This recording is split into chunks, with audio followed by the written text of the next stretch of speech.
අස්ති නැහැ. හොඳට මතක තියාගන්න. මේක තුල අස්ති නැහැ. අස්ති මොනවත් නැහැ. මේක තුල පවතින තනිකර පේජි පමණයි. හරි.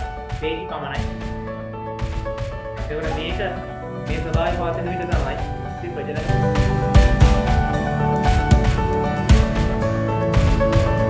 මේ ගෑලන මොදල දන්නවා මේක කිට්ටු වෙනකොට ඒ කියන්නේ ආර්ථවයේ කිට්ටු වෙනකොට යාළගේ මේ උදරේ පහළ යට පැත්තෙන් පොඩි ගැක්කුමක් එනවා.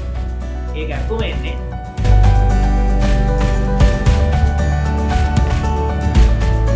මේ කියන්නේ එක ගෑනු ළමෙක් සාමාන්‍ය නව පරම්පරාව කියන්නේ දරුවෝ දවස් 4ක් වගේ ප්‍රමාණයක් පිළි කරන්න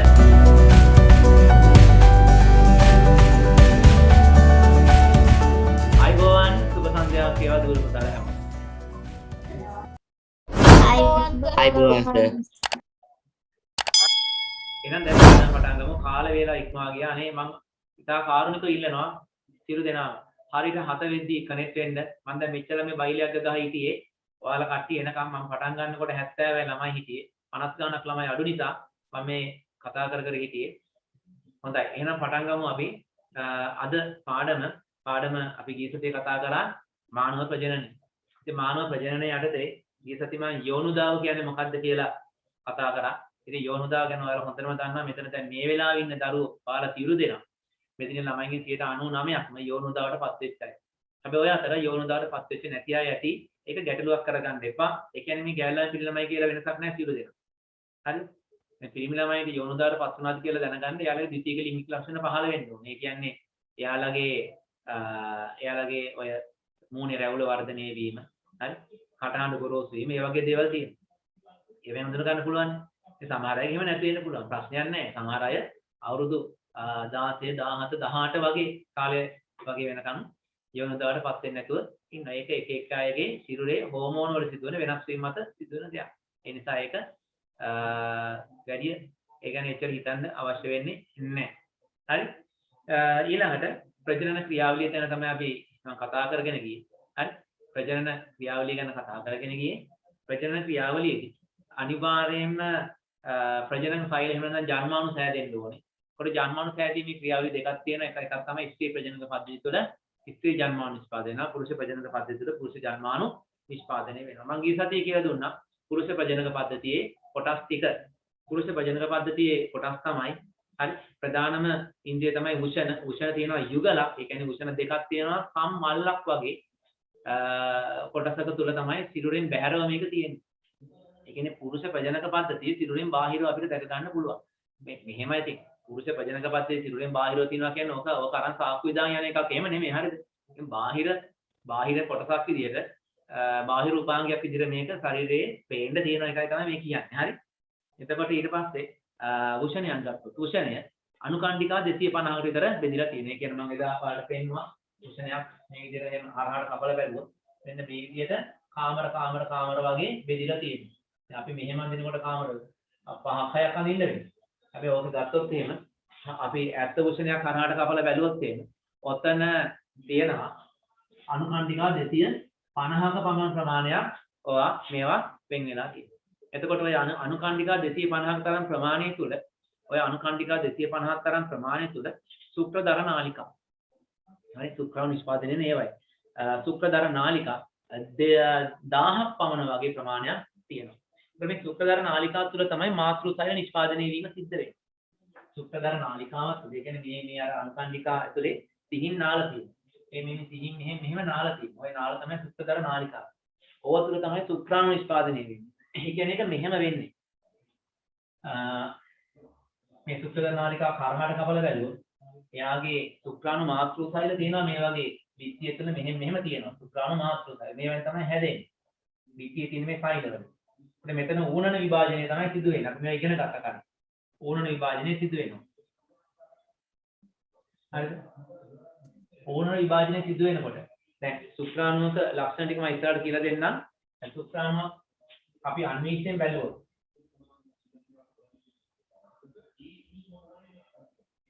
මෙන්න මේ වගේ මේක තමයි හිත මේක මධ්‍ය කොටස මේක වලිගය ඒ කියන්නේ ඔයාලා හැමෝටම පොඩි කාලේ වලිගයක් තිබිලා තියෙනවානේ. ඒ සුක්‍රාණු වලිගයක් තිබිලානේ. නේද? හරි එතකොට මෙන්න මේක තමයි කොටස් තුන. මේකේ හිසේ තමයි අපේ අර අපේ තියෙන පරම්පරාවේ ගති ලක්ෂණ ගෙනියන DNA ටික තියෙන්නේ මේක ඇතුළේ. හරි? ඒකේ මධ්‍ය කොටසේ මේක තමයි මයිටොකොන්ඩ්‍රියා තියෙන්නේ. මේක තමයි ශක්තිය නිෂ්පාදනය කරන්නේ. මේ වලිගේ තමයි මෙහෙම ගසලා ඉස්සරහට යන්නේ. දැන් මම සාමාන්‍යයෙන් ඉස්සර පන්තිවලදී ඉස්කෝලවලදී එහෙම සමහර අවස්ථාවලදී ඔය ළමයින්ට මම ගේන්න කියනවා සුක්‍රාණු ගේන්න පුළුවන් අයට අරන් එන්න කියනවා. එතකොට ඒව අරන් ආවට පස්සේ මම අන්විෂ්ඨර දාලා බලන්න දෙන අවස්ථා තියෙනවා. එහෙම ගෙනාවොත් දැන් මේ වෙලාවේදී මට එහෙම කරන්න පුළුවන් කම නැහැ ඔන්ලයින් ක්ලාස් එකේ. මට කාගවත් අරන් ඉන්න මේ කියන්න පෙන්නන්න කියන දෙයක් නැහැනේ. ඉතින් ඔයාලට බලන්න පුළුවන් ඉන්ටර්නෙට් සර්ච් කරොත් එහෙම මම ඔයාලට තව චුට්ටකින් පෙන්නන්නම් ඒවා. හරි? මෙන්න මේ විදිහට හිත මධ්‍ය කොටස වලිගය කියන මෙන්න මේ කොටස් වලින් යුක්තයි සුක්‍රාණු කියන එක. ඉතා කුඩා ෆයිලයක් මෙයාට චලනය වෙන්න පුළුවන්. මේ වලිගය චලනය කරලා තමයි අර යෝනි මාර්ගය තුලේ තරලයේ ඔස්සේ මෙයා ඉදිරියට ගමන් කරගෙන යන්නේ. හරි? එතකොට සාමාන්‍ය සුක්‍රාණු මිලිමීටර එකක් තුල ඝන මිලිමීටරයක් තුල මිලියන ගාණක් තියෙනවා. ඝන මිලිමීටරයක්. ඒ මිලිමීටරයක් දිග මිලිමීටරයක් පහළ මිලිමීටරයක් උස චූටි කියුබ් එකක් හිතන්න කොටුවක් වගේ කුට්ටියක් වගේ ගන්න. අන්න ඒකත් තුල සුක්‍රාණු මිලියන ගාණක්. ඒ මිලියන ගාණ ගොඩක් අඩු වුණොත් එහෙම මිලියන ගාණක් තියෙන එක සාමාන්‍ය 75000ක් වගේ ප්‍රමාණයක් අඩු වුණොත් එහෙම යාට නව පරම්පරාවක් බිහි කිරීමේ හැකියාව නැති වෙලා යනවා. හේතුව තමයි යෝනි මාර්ගය තුලදී මිලියන ගාණක් පිටින සුක්‍රාණු වලින් මිලියන ගාණක් විනාශ වෙලා අවසානයේ කිහිපයයි 100 ගාණක් වගේ ඉතුරු වෙන්නේ ඩිම්බයක් ළඟට යන්න. ඒකිනු එකම එක්කෙනාට විතරයි පුළුවන්කම තියෙන ඩිම්බයත් එක්ක සම්බන්ධ වෙලා සංශ්ලේෂණය වීම කාර්යය සම්පූර්ණ කරගන්න. හරි. දැන් අපි ගමු පුරුෂ ප්‍රජනක පද්ධතියේ ප්‍රධාන කොටස් ඔන්න වුෂණ එකක්. හරි. වුෂණ එකක්. එතන වුෂණවල. වුෂණයක් ගත්තට පස්සේ දැන් මේක මේ සුක්තදර නාලිකාව. හරි ඒක පොඩ්ඩක් කියන්න. සුක්තදර නාලිකාවේ මෙන්න මේ විදිහට දැන් ඔන්න හැදුවා සුක්‍රාණු එහෙම හැදෙනවා. මේ මාතෘ සෛල දෙකට කැඩිලා සුක්‍ර සෛල බවට පත් වෙනවා. මෙහෙම හැදෙනවා. මොකද මේ විදිහට මේවා කියනවා. දැන් මොකද වෙන්නේ? දැන් ඔය සුක්‍රාණු ඔහොම තියෙද්දි තව ටිකක් හැදෙද්දි මොකද වෙන්නේ? මේ කට්ටිය ඇතුළට තල්ලු වෙනවා.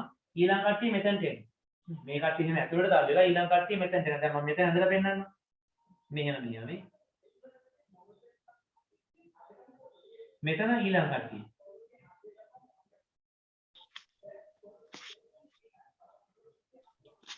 ඒ කියන්නේ මේ ඉන්නේ පරණ කට්ටිය. මේ අලුත් කට්ටිය. අලුතෙන් කට්ටිය හැදෙද්දි මෙයාලා ඇතුළට තල්ලු වෙනවා. මෙහෙම ඇතුළට තල්ලුනට පස්සේ මේ ඇතුලේ නාලයක් තියෙනවා. ඒ නාලේ දිගේ හිමීට ඉස්සරහට ගමන් කරනවා. හරි? හිමීට ඉස්සරහට ගමන් කරලා අවසානයේ මොකද වෙන්නේ? මේ උෂණය කියන ඕලාකාරයට මේ වගේ එකක්. මේකේ පිටින් තියෙනවා මෙහෙම අපි උෂණය කියලා සංවලිත නාලයක්. ඕන් මේ නාලය තුල මේ ඔක්කොම එකට තැන්පත් වීම. මේකෙන් පස්සේ එනවා දිග නාලයක්. ඔකට කියන්නේ සුක්‍ර ප්‍රනාලය. හරි? ඔකට කියන්නේ මොකද්ද? සුක්‍ර ප්‍රනාලය. එතකොට උෂණ දෙකේ සුක්‍ර ප්‍රනාල දෙකක් එනවා. ඔය දෙක කෙලීම කියලා සම්බන්ධ වෙන්නේ මාය රූප අඳින්න මාන්ත වෙන්නේ නැහැ ඉහතික් කියලා දුන්න නිසා. ඔක කෙලීම සම්බන්ධ වෙනවා. සුක්‍ර ආශයිකාව කියන ග්‍රන්ථි දෙකක් තියෙන අවසානයේ මෞතු ලිංගික ප්‍රනාලය ආශ්‍රිත. සුක්‍ර ආශයිකාව කියලා ග්‍රන්ථි දෙකක් තියෙනවා. සුක්‍ර ආශයිකාව දෙකක් තියෙනවා. දෙපැත්තෙන් දෙකක් තියෙනවා. මේ සුක්‍ර ආශයිකාව වලින් සුක්‍ර තරලයේ සෑදීම සඳහා අවශ්‍ය කරන ශ්‍රාවයක් නිෂ්පාදනය. ඊට පස්සේ පුරස්ස ග්‍රන්ථිය කියලා ග්‍රන්ථියක් තියෙනවා. මෞතු ලිංගික මාර්ගය වට කරගෙන තියෙනවා. Good night, sir. හරි මෞතු ලිංගික ප්‍රනාලය වට කරගෙන තියෙනවා. ඇයි පොඩි එකා ගන්න දෙන්න එපා. මෞතු ලිංගික ප්‍රනාලය වට කරගෙන තියෙනවා පුරස්ස ග්‍රන්ථිය කියලා ග්‍රන්ථියක්.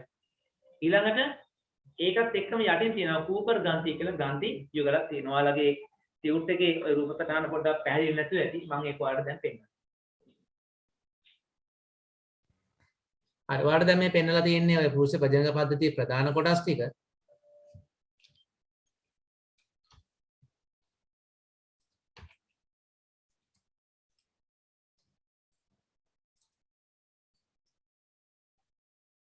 ඔයාලට පැහැදිලිව පේනවා මේ තියෙන්නේ උෂණය. උෂණයට උඩින් තියෙන මේ සංවලිත නාලය තමයි අපි උෂණය කියලා හඳුන්වන්නේ. අපි උෂණය ඔස්සේ යන මේ ප්‍රනාලයට කියනවා සුක්‍ර ප්‍රනාලය කියලා. හරි. එතකොට ඒ ශුක්‍ර ප්‍රනාලය වලට පේනවා මෙහෙම ඇවිල්ලා. මේක ඇතුලෙන් මෙන්න මෙතෙන්ට සම්බන්ධ වෙනවා. මේ පැත්තේ එන එකත් එහෙමයි. මෙන්න මේවා මේ. මෙන්න මේක මම දැන් මේ කොළ පාටින් වට කරලා පෙන්නනවා. මෙන්න මේක. මේවට තමයි ශුක්‍ර ආශේයිකා කියලා කියන්නේ. ශුක්‍ර ආශේයිකා යුගලක් තියෙනවා. ඊට පස්සේ මම දැන් මේ නිල් පාටින් රවුම් කරලා පෙන්නනවා. මේකට කියන්නේ පුරස්ත ග්‍රන්ථිය. පුරස්ත ග්‍රන්ථිය ඒවා එකයි. ඊට පස්සේ ඔයාලට පේනවා මම දැන් මේ කළු පාටින් යටින් දාලා පෙන්නන්නම්. මේන්න මේක මේ චූඩි ග්‍රන්ථිය තියෙන මේක කූපර් ග්‍රන්ථිය. මේ පැත්තේ කූපර් ග්‍රන්ථියක් තියෙනවා. කූපර් ග්‍රන්ථි දෙකයි ශුක්‍ර ආශේයිකා දෙකයි පුරස්ත ග්‍රන්ථි එකයි. එතකොට මෙන්න මේ ග්‍රන්ථි පහක් ඔක්කොමනේ ශුක්‍ර ආශේයිකා යුගලක් තියෙනවා. එතකොට දැන් දෙකයි පුරස්ත ග්‍රන්ථියක් තියෙන. එතකොට තුනයි කූපර් ග්‍රන්ථි ඔක්කොම පහයි. හරි. එතකොට වර්ග තුනයි ග්‍රන්ථි ඔක්කොම පහක් එනවා. ඔය ටිකෙන් නිකුත් කරන ශ්‍රාවයක් ඒ ශ්‍රාවය සහ මේ මෙතන ඉඳන් පැමිණෙන ශුක්‍රාණු කියන මේ දෙකම ඔක්කොම එකට මිශ්‍ර වෙලා තමයි අවසානයේ මෙන්න මේ මෞත්‍ර ලිංගික ප්‍රණාලය ඔස්සේ මෙන්න මේ මෞත්‍ර ලිංගික ප්‍රණාලය ඔස්සේ ශුක්‍රාණු ඇවිල්ලා මෙතනින් එළියට පිට වෙන්නේ.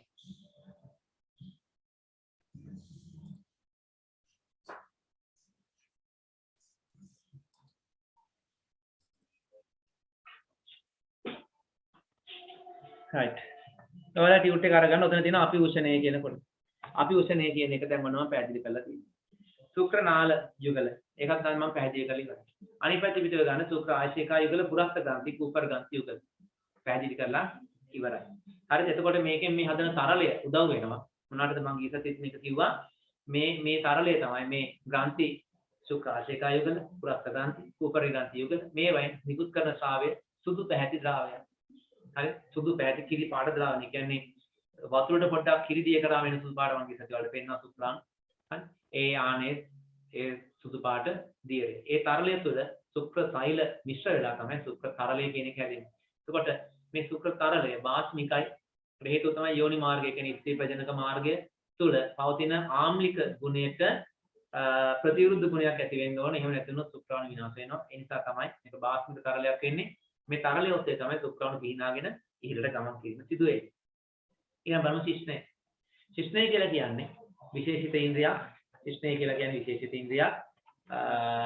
ඒක දිගටි දණ්ඩාකාර හැඩයට පිහිටලා තියෙන්නේ. උෂණ යුගල දෙපැත්තෙන් පිහිටද්දී මැද මේක පිහිටලා තියෙනවා. එතකොට මෙන්න මේ ශිෂ්ණය කියන ව්‍යුහය උදව් වෙන්නේ ස්ත්‍රී ප්‍රජනක පද්ධතිය තුළට සුක්‍රාණු ඇතුළු කිරීම සඳහා. ඒ කියන්නේ ස්ත්‍රී ප්‍රජනක පද්ධතිය තුළ සුක්‍රාණු උදා හැරීම සඳහා තමයි මේ ශිෂ්ණය කියන අවයවය උදව් වෙන්නේ. ශිෂ්ණය ඉදිරිපස කෙළවර තියෙනවා ශිෂ්ණ මුණ්ඩය කියන කොටස.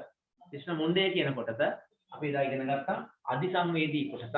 ඒක තියෙන්නේ සංවේදීතාවය කියන්නේ ඒ ප්‍රජනන ක්‍රියාවලිය සඳහා අවශ්‍ය කරන හැඟීම් උද්දීපනය කිරීම සඳහා සැකසුණු කොටසක් තමයි ඒක තියෙන්නේ.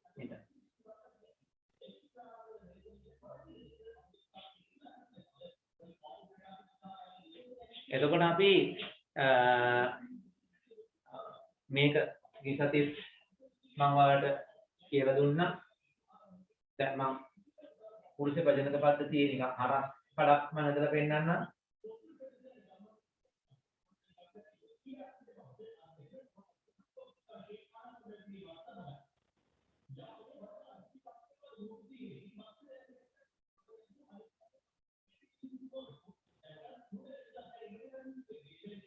මේ විදිහට තමයි සාමාන්‍ය පවතින්නේ. එතකොට මේක තමයි එන්නේ මේ කොටස තමයි අපි කියන්නේ ශිෂ්ණ මුණ්ඩය.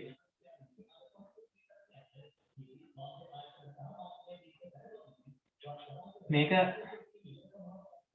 පෙරසම කියන සම්පටලයෙන් වැහිලා තියෙන්නේ. එතකොට මේකට රුධිර සැපයීමක් වෙනවා. අධික රුධිර සැපයීමක් තියෙනවා. ඒ කියන්නේ මෙයාට ලොකු රුධිර සැපයීමක් එනවා. මේ රුධිර සැපයීමත් එක්ක දැන් මේක හිතන්න ගෙදර ඇතුලේ කූඩළු පැල තියෙනවනේ ගෙදර. කූඩළු පැලයකට වතුර දාන තිබියොත් මොකද වෙන්නේ කියන්නකෝ. හරි කියන්නේ. කූඩළු පැලයක් තියෙනවා ගෙදර. ගෙදරේ තියෙන කූඩළු පැලයට වතුර දාන තිබියොත් ඒ කූඩළු පැලයට මොකද වෙන්නේ? කතා කරන්න බැරි තත්ත්වයකටපත් වෙලා දැන් කට්ටිය. කුඩුළු පැලට වතුර දාන්න නැති වුණොත් මේ ගහ මෙහෙම පහළට මැල වෙනවා නේද? දැකලා තියෙන්නේ කුඩුළු පැලේ මෙහෙම පහළට මැල වෙනවා. හරිද? දැන් මේකත් ඒ වගේ. දැන් මේක දැන් මේ ශිෂ්ටයට රුධිර සැපයුමක් තියෙන රුධිර සැපයුම නැති වෙලාවෙදි මොකද වෙන්නේ? එයා අප්‍රාණික වෙලා මේ තත්ත්වය තමයි පවතින්නේ. හැබැයි ඔකට රුධිර සැපයුම ලැබුණම අර මැලවිච්ච කුඩුළු පැලයකට ජලය ලබා දුන්නම එයා හොඳට කෙලින් අතුපතර කෙලින් වෙලා හොඳ ඍජු හඳක් වඩපත් වෙනවා. ආන් මේ විදිහට මෙයාට රුධිර සැපයුමක් රුධිරය ලැබෙනකොට මෙයා මේ විදිහට තියෙන මේ ඉන්ද්‍රිය මේක මේ වගේ ඍජු සහ දිග දණ්ඩාකාර ස්වභාවයකට පත් වෙනවා.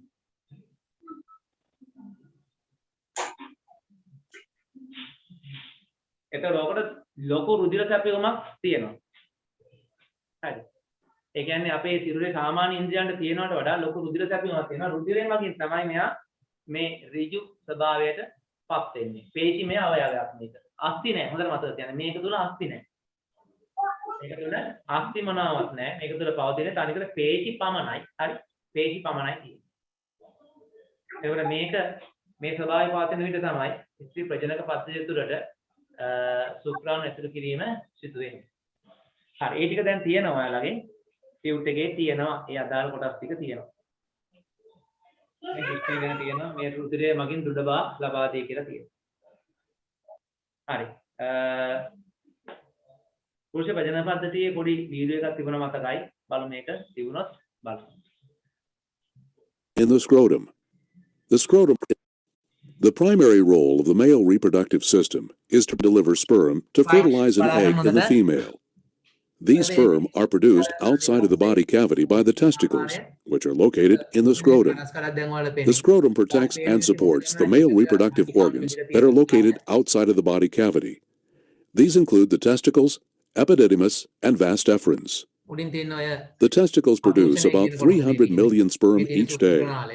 However, this is possible only if the temperature of the testicle is 93.2 degrees Fahrenheit. The scrotum maintains this temperature by adjusting how closely it holds the testicles to the body. The interior of each testicle consists of multiple lobules containing 2 or 3 seminiferous tubules. It is within these tubules that sperm formation begins. The sperm moves out of the tubules into the epididymis and then into the vas deferens. The vas deferens carry the sperm upward into the body cavity. After the sperm leaves the vas deferens through the ejaculatory ducts, they pass the openings of the seminal vesicles. The seminal vesicles, which are located near the base of the ejaculatory ducts, secrete a thick yellow substance to nourish the sperm. This secretion forms 60% of the volume of the semen. Semen is the sperm-containing fluid that is ejaculated at the climax of male sexual excitement. From here, the semen travels into the 8-inch long urethra, which transports both urine and semen, but not at the same time. At first, the urethra is surrounded by the prostate gland, and then it is surrounded and protected externally by the penis that is relaxed except during sexual excitement. During sexual excitement, the penis stiffens and enlarges so it can deliver the sperm into the female vagina.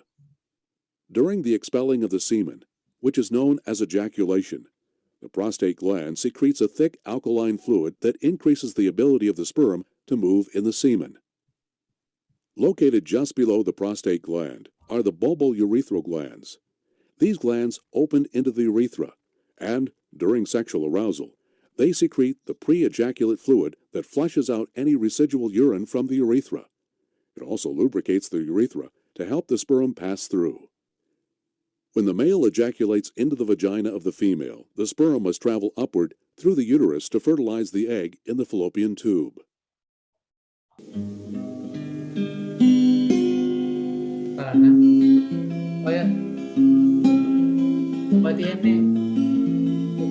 නලියනවාගේ ආන්දම් පේනතු වලට මම මේකේ video එක දාන්නම් group එකට ඔයාලා ඒක එහෙම මෙහෙම බලා ගන්න.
ඉස්සලා පේන දේ කළු පාටට පේන්නේ එයාගේ අර හිස තමයි හොඳට පේන්නේ ඔය වලිගේ කොටසෙම ටිකක් පැහැදිලි මදි ඇති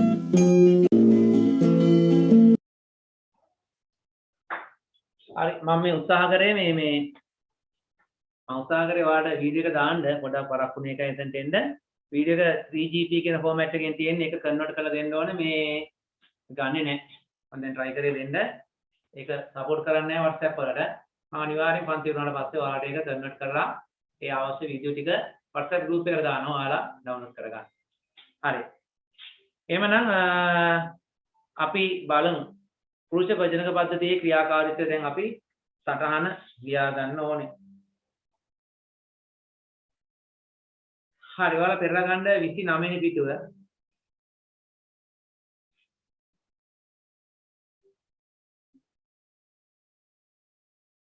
මම කියාගෙන යනකොට ලියා ගමු. පොඩි වැස්සකුත් එනවා. සෞම්‍ය වැස්සක් එනවා මේ යනවා.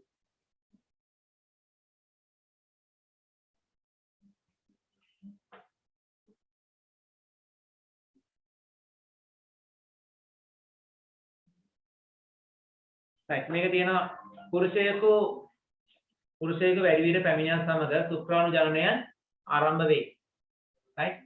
සුක්‍රාණු ජනනය ආරම්භ වේ. වැස්සා කියන නිසා මම හිතන්නේ සිග්නල් මැදදී මම ෂෙයා කරනවා ලියාගෙන ඉක්මනට ලියාගන්න.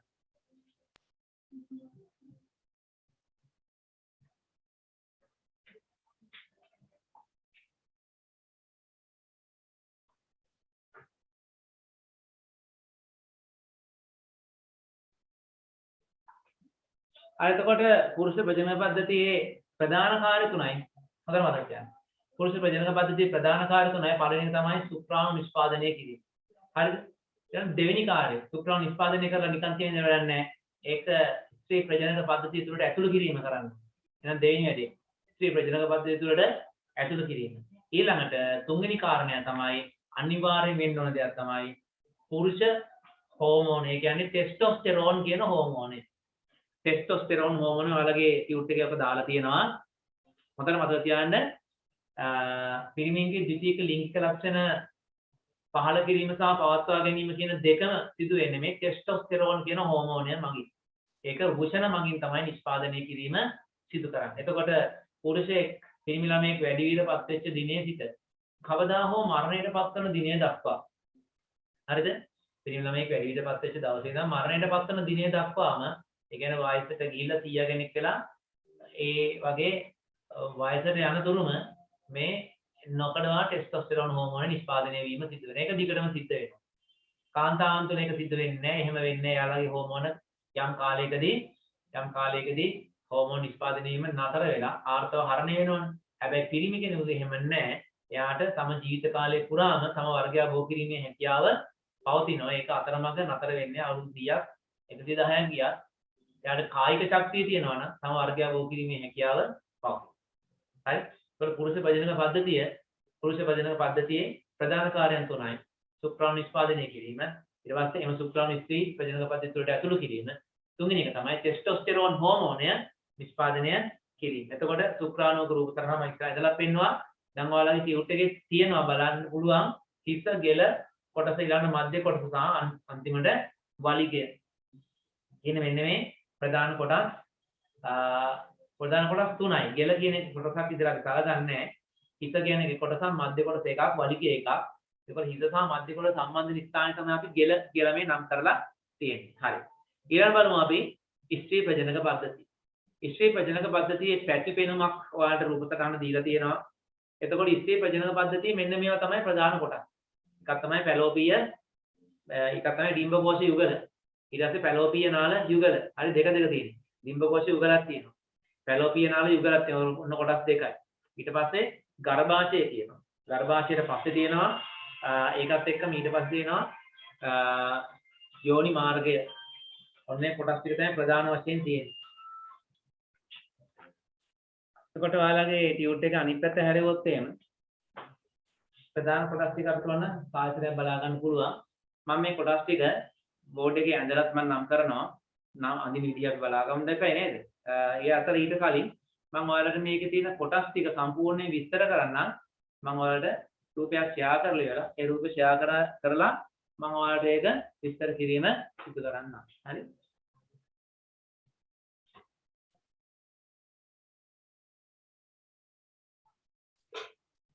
ඔයාලට පේනවා ස්ත්‍රී ප්‍රජනක පද්ධතියේ විවිධ පැති වලින් පේනවා ඔයාලට. මම ඉස්සෙල්ලා පැති ස්වරූපය පෙන්නන්නම්. පැති ස්වරූපය මම පෙන්නන්නම්.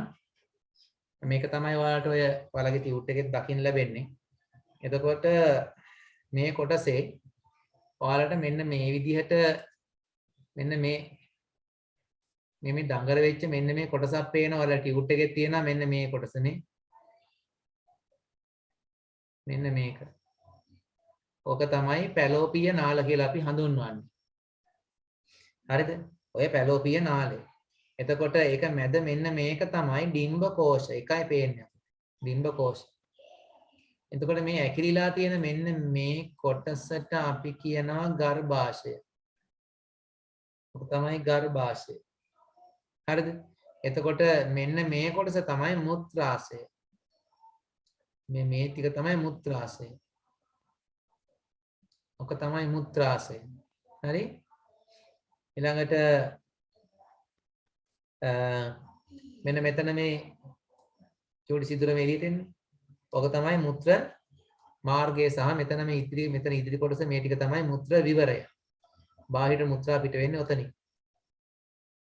ඊළඟට මම දැන් මේ ඇඳුම ටික මකනවා. මෙන්න මෙතන පේනවා ඇති මේ ගර්භාෂයෙන් පස්සේ මෙන්න මේ කොටස කියන ග්‍රීවය. එහෙනම් ගැප් ගෙල කියලා කියනවා. මේ ටික තමයි යෝනි මාර්ගය. මම මේ කළු පාටින් ඉරක් අඳින්නේ යෝනි මාර්ගය. මෙන්න මේක තමයි යෝනි විවරය. ඔක තමයි බාහිරට පේන්න තියෙන ඊළඟ විවරය. අපිට මුත්‍රා පිට වෙන්න වෙනම විවරයක් තියෙනවා. එතකොට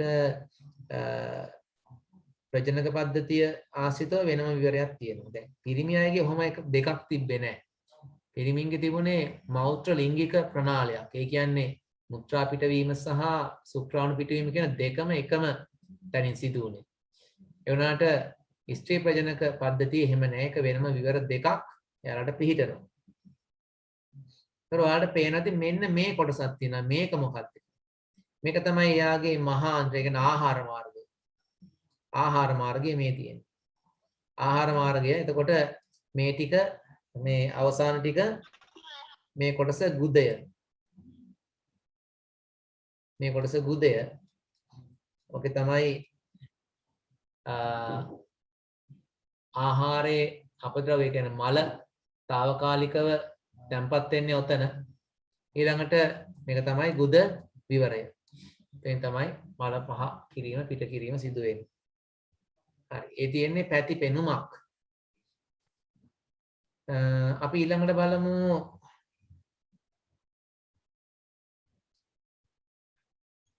අපේ අභ්‍යන්තර පෙනුම බලමු. අර කියපු ඩිම්බ කෝෂය තමයි මේ පිහිටලා තියෙන්නේ. මේක තමයි ඩිම්බ කෝෂය. බලන්න ඩිම්බ කෝෂය ඇවිල්ලා තියෙන්නේම ගර්භාෂයත් එක්ක. ඊට පස්සේ මේක තමයි මේ දිග නාලය. මේක තමයි පැලෝපීය නාලය. බලන්න පැලෝපීය නාලයේ කෙළවර මලක් වගේ ඒක දිග ඇරලා තියෙනවා. මේකට කියනවා කඩ රැලි. කඩ රැලි කියන්නේ මේක ඇඟිලි ගොඩක් වගේ තියෙන. මේකට හේතුව තමයි මෙතනින් ඩිම්බ කෝෂයෙන් පිටවන ඩිම්බයක් දේහ කුහරයට වැටෙන්නේ නැතුව මේ පැලෝපිය නාලයට අල්ල ගන්න තමයි තියෙන්නේ. මේක තියෙන්නේ මේ මල වගේ දිග හැරිලා නෙමෙයි. හොඳට මතක තියාගන්න. පැලෝපිය නාලයේ කෙළවර තියෙන මේ කඩ රැලි පිහිටන්නේ මලක් වගේ දිග හැරිලා නෙමෙයි. ඔයාලට මේ පැත්ත පේනවා. මේ තියෙන්නේ මේ කඩ රැලි ඔක්කොම මේ ඩිම්බ කෝෂයේ වහගෙන තියෙන. ඩිම්බ කෝෂයේ ඉදිරි කොටස සම්පූර්ණයෙන් වැහිලා තියෙන්නේ. හරිද? මෙන්න මේ වැහිලා තියෙන නිසා නිකන් ඩිම්බ කෝෂය ආවරණය කරලා තියෙන්නේ. සම්පූර්ණයෙන් මෙයා වහගෙන ඉන්නේ. ඩිම්බ කෝෂය නිකන් ගිල්ලා වගේ. නිකන් ගැරන්ඩියෙක් මොකෙක් හරි බිත්තරයක් ගිලිනවා වගේ. හරි? ඔයාලට පේනවනේ මේ කොටස මේ ගැරන්ඩියෙක් නිකන් බිත්තරයක් ගිලිනවා වගේ පැලෝපිය නාලයේ කෙළවර තියෙන කඩ රැලි මගින් ඩිම්බ කෝෂයේ භාගයක් වගේ වෙනකන් ආවරණය කරගෙන ඉන්නේ මෙයා. හරි මේ කහ පාටයි කොටස තමයි ඩිම්බ කෝෂය. මේක තමයි පැලෝපිය නාලය. එතකොට මේ කොටසට අපි කියනවා ගර්භාෂය. මේක තමයි ගර්භාෂය. හරි ඕක ගර්භාෂය. වී අකුරු වගේ හැඩයට තියෙන්නේ. තමයි ගර්භාෂය. ගර්භාෂයේ ඉහළ කොටස. මෙන්න මේ කොටස මම දැන් මේ පැලෝපිය නාල ඊළඟට ඩිම්බ කෝෂ මේ හයි වෙන කොටස ඕකට කියන බුද්ධනය කියලා කියන්නේ.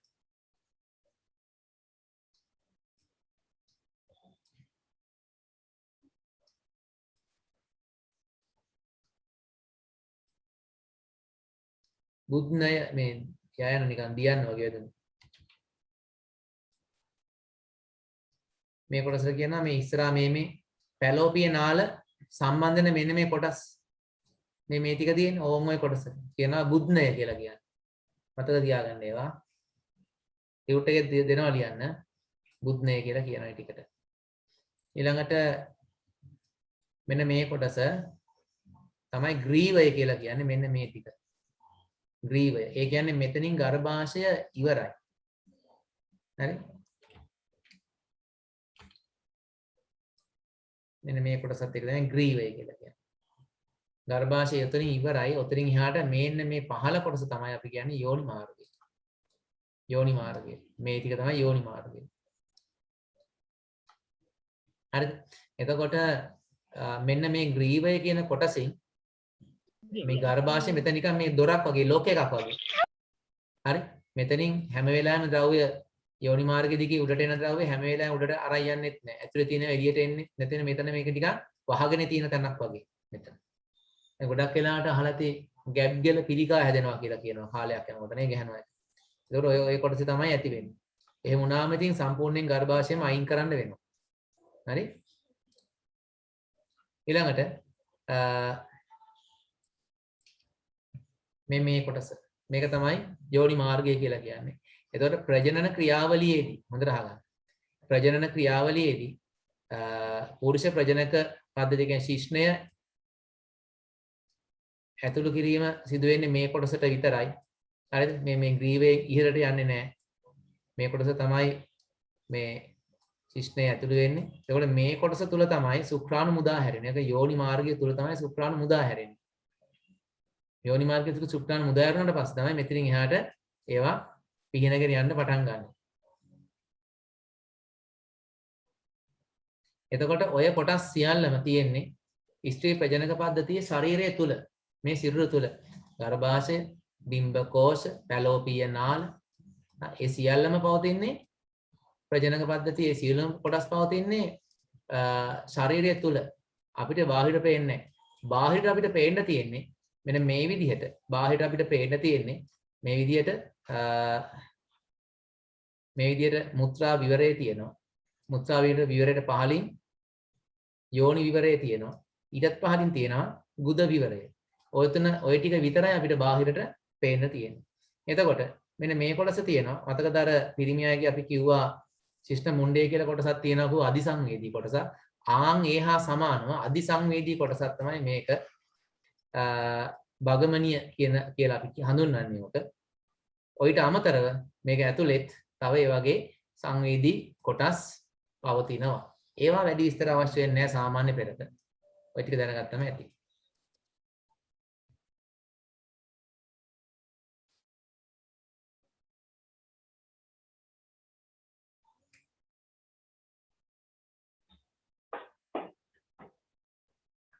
හරි. දැන් එනම් ආයේ පටන් ගමු. ඉස්සර පටන් ගමු ඩිම්බ කෝෂ කොහෙද තියෙන්නේ කියලා බලමු. දැන් ඔයාලට ස්ත්‍රී ප්‍රජනන පද්ධතිය කලින් කිව්වොත් ටිකක් හරි ලේසි නේද? ඊළඟ මේ මාත් හොල්මන ඉන්නේ නේද? හොල්ම ආන් ඒ වගේ හොල්මනක් වගේ එකක් තමයි හැඩයට ගන්නම හරි.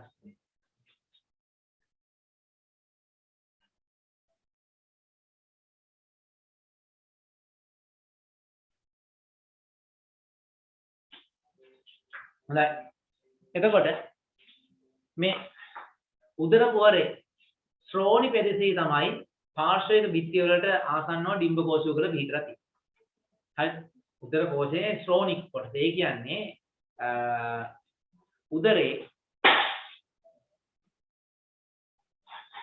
මෙතන දිනේවා right ආගන්න උදරේ ශ්‍රෝණි කොටස කියලා කියන්නේ දැන් ඔයාලා ඉන්නට අත තියාගත්තොත් උකුල් ඇට දෙක අහුවෙනවා. හරිද? උකුල් ඇට දෙක අහුවෙනවා. ඒ උකුල් ඇට දෙක මැද කොටස තමයි අපි කියන්නේ ශ්‍රෝණි කියලා. දැන් ඔයාලා දන්නවා ගෑල් ළමයිගේ උකුල පළල වැඩි. සීම ළමයිගේ උකුල පළල නැහැ. මෙහෙම උකුල් ඇට තියනවා මෙහෙම. ඔක පස්සේ මෙහෙම කකුල් මෙහෙම පහළට එන්නේ. මෙන්න මේ උකුල් ඇට දෙක මැද මෙන්න මේ කොටස තමයි අපි කියන්නේ ඒකට තමයි අපි කියන්නේ ශ්‍රෝණි පෙදෙස කියලා. ඒ කුවරයක් තියෙනවා. එතකොට මේ ශ්‍රෝණි පෙදෙසේ පාර්ශ්ව කියන්නේ දෙපැත්තේ බිත්ති වලට ආසන්න. ඒ කියන්නේ මේ බඩේ මේ දෙපැත්ත. මේ දෙපැත්තට ආසන්න. ඒ කියන්නේ පහලින් යට. පහළ යට කොටස. මේ ගෑලන හොඳට දන්නවා මෙන්සස් කිට්ටු වෙනකොට ඒ කියන්නේ ආර්තවයේ කිට්ටු වෙනකොට එයාලගේ මේ උදරේ පහළ යට පැත්තෙන් පොඩි කැක්කුමක් එනවා. ගර්භාෂයෙන් තමයි කැක්කුම එන්නේ. හරිද? එතකොට ඒක තියෙන්නේ ශ්‍රෝණියේ මේ පහළ කොටස තියෙන්නේ. ඒක ඩිම්බ මෝචනය ආසන්න වෙනකොට. ඒ කියන්නේ ආර්තවයේ සිදු වෙලා දවස් 14ක් ගියාට පස්සේ මේ උදරේ පොඩි වේදනාවක් එනවා. එක්ක දකුණු පැත්තෙන් එක්ක වම් පැත්තෙන් පොඩි යන්තම් වේදනාවක් එනවා. ඒකට හේතුව තමයි අර එක ඩිම්බ කෝෂයකින් ඩිම්බයක් නිදහස් වෙනවා ඒක. හරිද? එතකොට ඩිම්බයක් නිදහස් වුණා කියලා ඔන්න දැනගන්න පුළුවන් ක්‍රමයක් තමයි ඒක. හරිද? එතකොට ඒක දැනෙන්නේ එක මේ දකුණු පැත්තට බර වෙන්නේ එක්ක වම් පැත්තට බර වෙන්නේ. ඒ හේතුව තමයි ශ්‍රෝණි කොටසේ පාර්ශ්වික බිත්ති වලට ආසන්නයේ තමයි මේ ඩිම්බ කෝෂය පිටලා තියෙන්නේ. ඒක ඩිම්බ කෝෂයක් ගත්තොත් එහෙම. ඩිම්බ කෝෂයක් හරහාට කපලා බැලුවා. දැන් මම ඩිම්බ කෝෂයක් වෙනම හරහාට කපලා වලට මම ඩිම්බ කෝෂයේ ක්‍රියාව මම ඔයාලට කියලා දෙනවා. හරිද?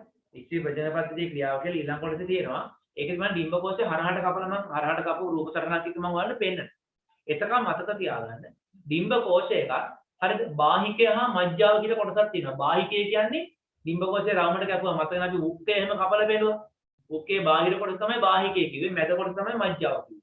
ඒ වගේම ඩිම්බ කෝෂයේ බාහිර කොටස බාහිකය කියලා වෙනම කොටසක් තියෙනවා. මැද තියෙන කොටසට අපි කියනවා මජ්ජාව කියලා කියනවා.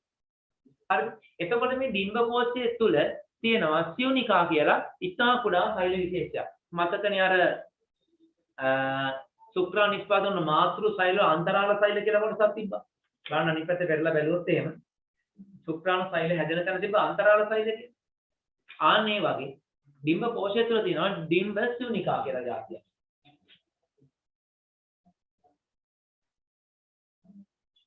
ඒ කියන්නේ කුඩා සෛල. හරිද? කුඩා සෛල. මේ ඩිම්බ සියුනිකා වලින් තමයි ඩිම්බ නිෂ්පාදනය වෙන්නේ.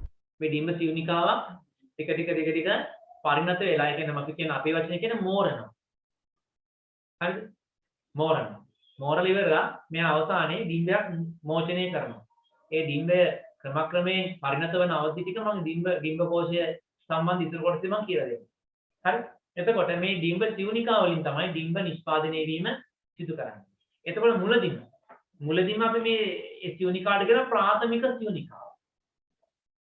හරිද? ප්‍රාථමික සියුනිකාව ටික ටික පරිණත වෙලා ඒක ග්‍රාෆීය සියුනිකාවක් බවට පත් වෙනවා. ග්‍රාෆීය අවස්ථාවට පත් වෙනවා කියලා කියනවා. ග්‍රාෆීය අවස්ථාවේ උපරිමයට ආවට පස්සේ මේ ග්‍රාෆීය සියුනිකාව පුපුරනවා. පුපුරලා ඇතුලේ තියෙන ඩිම්බ එළියට නිදහස් වෙනවා. දැනට මතක තියාගන්න ඔය විදිහට ප්‍රාථමික සියුනිකාවක් ග්‍රාෆීය සියුනිකාවක් වෙනවා. ඒක පරිණත වෙලා උපරිමයට ආවට පස්සේ පුපුරලා ඇතුලේ තියෙන ඩිම්බේ නිදහස් වෙනවා. ඇතුලේ තියෙන ඩිම්බේ නිදහස් වුණාට පස්සේ නිකන් හිතන්නකො බිත්තරේ කටුව කැඩලා ඇතුලේ කහමද එළියට පැන්නා. දැන් බිත්තර කට්ට ඉතුරු වෙන්නේ. ආන් ඒ වගේ අර සියුනිකාව.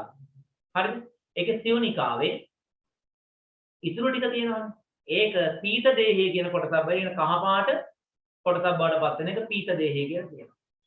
ඕක ටික කාලයක් තිබිලා ඉවරලා පීත දේහය පස්සේ ශ්වේත දේහය බවට පත් වෙනවා. ශ්වේත දේහය ඊට පස්සේ මොකද වෙන්නේ? නිකම්ම දිය වෙලා ගිහලා වගේ ඒක නැති වෙලා යනවා. හරිද? දැන් එතකොට ඕක තමයි ඩිම්බ කෝෂය තුළ සිදුවන ක්‍රියාකාරීත්වය.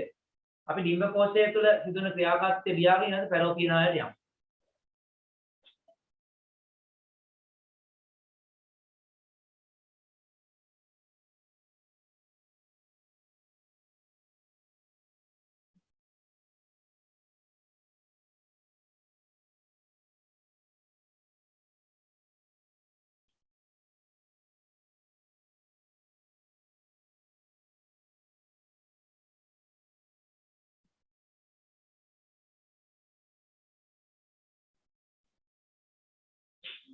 අපි ඊළඟ බලමු පැලෝපිය නාලය කියන්නේ මොකක්ද කියලා.